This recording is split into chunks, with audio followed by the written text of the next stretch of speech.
Je suis ravie de vous retrouver aujourd'hui à l'extrémité sud du département de la Vendée sur les hauteurs d'un promontoire rocheux. Bienvenue à l'île d'Elle. Ancienne île calcaire du golfe des Pictons, l'île d'Elle est traversée par la rivière Vendée, qui matérialise d'ailleurs la limite avec le département de la Charente-Maritime, ainsi que par la Sèvre niortaise, deux atouts majeurs pour le village.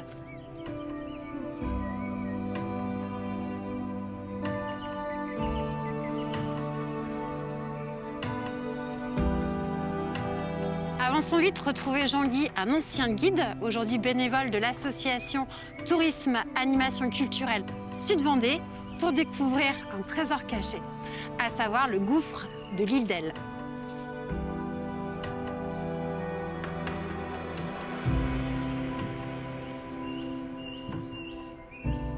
Jean-Guy, merci de nous accueillir à l'île d'Elle, en plein cœur du Marais. Moi, j'aimerais bien que tu reviennes, Jean-Guy, pour commencer simplement sur la spécificité de ce petit bout de territoire et surtout l'importance de l'eau pour ce village de l'île d'Elle. Alors, l'île d'Elle, d'abord, il faut se plonger un petit peu même dans l'histoire. C'est la seule commune aujourd'hui qui porte encore le nom de île, oui, mais qui a perdu sa spécificité insulaire depuis au moins peut-être 2000 ans, oui, puisque ça faisait partie des îles qui meublaient donc, dans le golfe des Pictons à l'époque. Et l'île d'Elle est vraiment centralisée à une charnière entre ce qu'on appelle aujourd'hui le marais desséché et le marais mouillé. Voilà. Et la spécificité aussi, on est coincé entre deux rivières, tout du moins la rivière Vendée d'un côté et de l'autre côté le fleuve qui est la Sèvre niortaise. Aujourd'hui, Jean-Guy, on va se concentrer sur un aménagement hydraulique particulier, le gouffre. Toi, tu l'as toujours connu de toute façon, ce gouffre. Ah, mais oui, je l'ai connu même au temps de mon grand-père qui le franchissait pour remonter la rivière Vendée en bateau, qui n'est plus navigable aujourd'hui. C'est des souvenirs d'enfance? Tout à fait. Je voudrais quand même parler un petit peu de la rivière Vendée, classée un petit peu dangereuse. Et c'est pour ça que l'ouvrage du gouffre a été réalisé. Et puis elle est quand même gérée par des barrages qui évitent sa violence des crues. Parce que l'époque, c'était vraiment la violence des crues. Et cette rivière Vendée se jette dans la Sèvre. Et le nœud, c'était au niveau du gouffre. Nous y allons alors? Et on y va. On y va? Allez.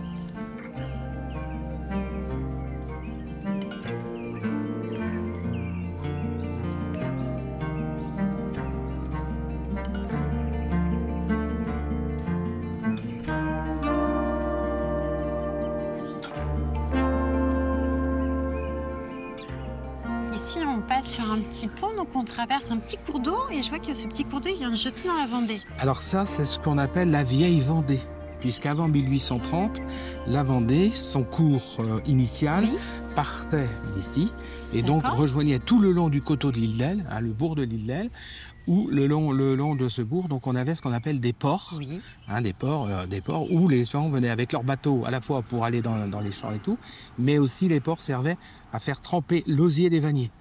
Parce qu'au début du siècle dernier, on avait entre 100 et 120 familles qui vivaient de la vannerie. Sur l'île d'Elle? Sur la commune de l'île d'Elle, voilà. C'est énorme. Et après, on avait ce qu'on appelait des oseraies. Des oseraies, lieux plantés d'osier, et il y avait des gens qui cultivaient l'osier. Voilà. Aujourd'hui, il reste au moins deux vanniers sur l'île d'Elle? Non, il n'y a plus de vanniers. Ça fait une vingtaine d'années que le dernier a cessé son activité.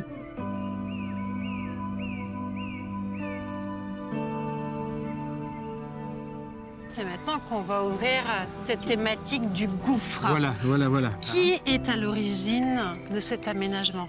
Alors, on va se situer dans le temps. On est en 1636, 37, par là. Et dans le marais dit desséché, ça se passe comment quand on faisait un marais dit desséché?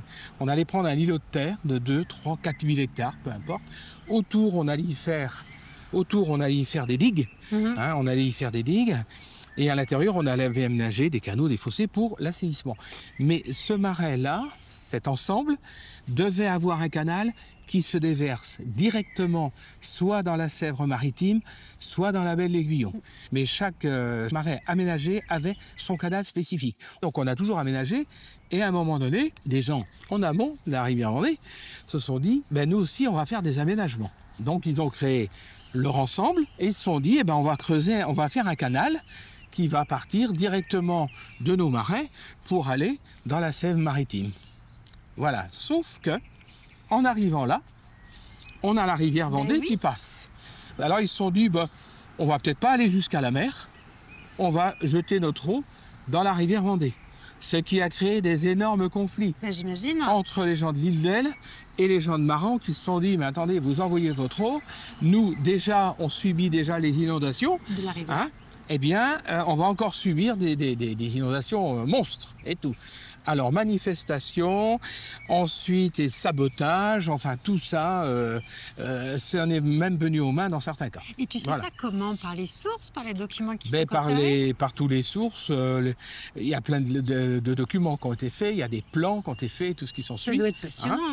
Et donc, il a fallu prendre une décision à un moment donné. Et on a fait appel à un cabinet d'études.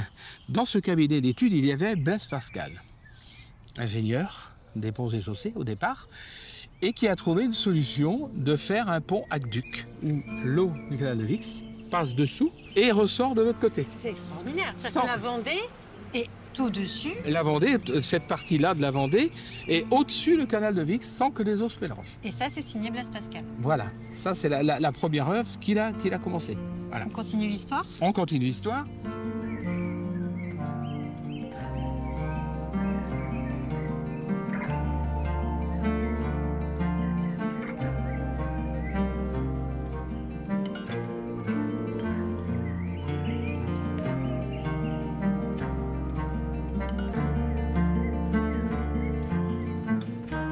Jean-Guy, est-ce que tu pourrais revenir sur la construction de ce gouffre? Quelle méthode? Parce que là, on voit beaucoup de pierres.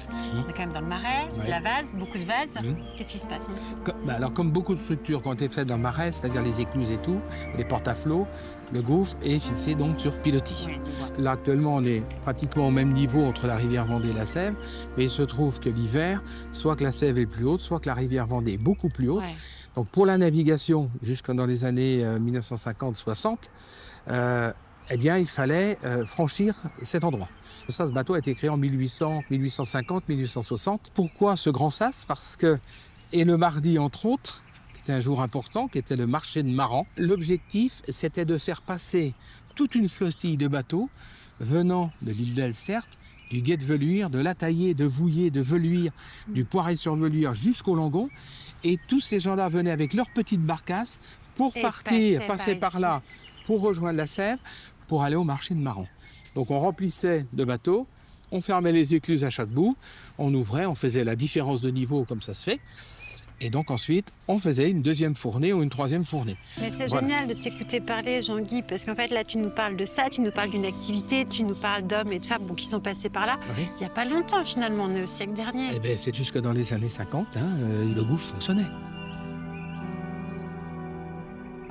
Qu'est-ce qui a motivé ou entraîné l'arrêt de cette activité? Alors, l'arrêt de l'activité, ça a été clair, c'est à la fin des années 50.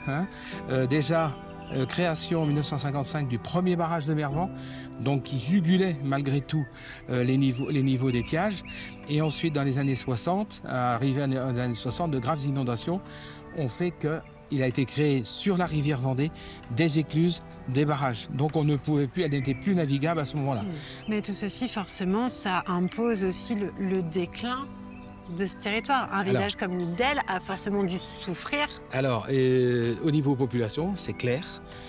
Au début du siècle dernier, quand il y avait tous ces vanneries, il y avait pas loin de 2000 habitants à l'île d'Elle, en 1900 et quelque chose. Et en 1970, on n'avait plus que 1300 habitants. Maintenant, Jean-Guy, j'aimerais bien que tu me trouves un petit endroit que tu aimes tout particulièrement pour finir notre rencontre. Eh ben on va y aller, on va aller là-bas. On part par là-bas? On va aller par là.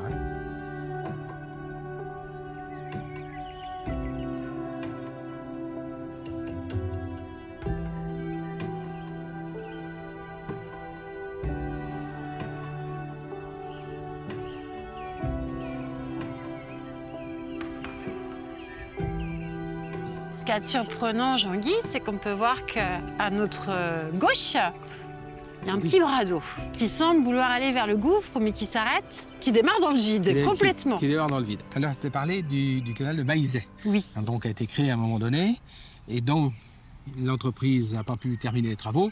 Donc on a dévié le canal de Maizet pour aller dans le Contrebau et aller dans la Sèvre niortaise. Ce canal de Maizet qui est parallèle du canal du Vix. Exactement, exactement. Mais ils avaient construit aussi, ils avaient creusé ça pour l'évacuation de ce canal, mais qui n'a jamais servi. Hein? C'est-à-dire que ce canal, au même titre que celui de Vix, devait passer sous la Vendée Voilà, et ressortir. et ressortir là, et ça n'a jamais été fait. Sauf que le tracé du canal y était, plus ou moins effondré, et on est en 1958. Et en 1958, il a été décidé, par rapport aux inondations que j'ai parlé tout à l'heure, de créer des écluses sur la rivière Vendée. Et ensuite, la rivière Vendée, ce n'était pas assez large là-bas pour évacuer l'eau. Donc ils ont décidé de dévier l'eau de la rivière Vendée. Ils se sont servis de ce vieux canal pour évacuer l'eau de la rivière Vendée. C'est-à-dire plus d'un tiers de la rivière Vendée, de l'eau de la rivière Vendée, passe ici. Et ça va directement à l'océan. C'est-à-dire que là, on est sur un aménagement du milieu du XXe siècle. Alors là, on est en 1960. Et qui va remployer un aménagement du XVIIe. Du XVIIe, exactement. Peut-être qu'un jour, on reviendra à l'île d'Elle ou ailleurs pour te rencontrer, pour avoir un petit bout d'histoire du Marais Poitevin. J'espère. En tout cas, ce serait vraiment avec plaisir. Ça sera avec plaisir pour moi aussi de vous recevoir. Bonne journée. De raconter des histoires. Merci. Et à bientôt, j'espère. À très bientôt. Au revoir. Allez, au revoir.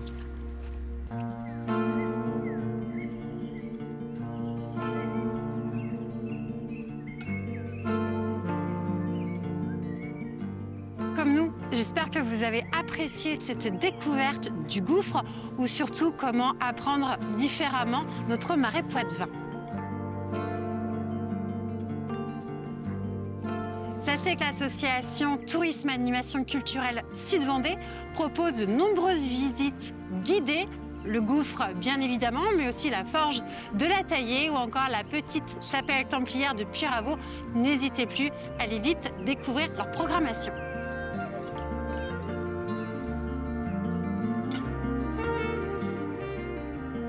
Si vous souhaitez revoir cette émission ou bien les précédentes, n'hésitez pas à aller sur le site internet de la chaîne TV Vendée. Si jamais vous avez des trésors cachés à nous faire découvrir, n'hésitez pas non plus à écrire à l'adresse inscrite en bas de votre écran. Et en attendant, moi je vous souhaite une bonne journée et je vous donne rendez-vous prochainement pour un prochain numéro de Trésors cachés.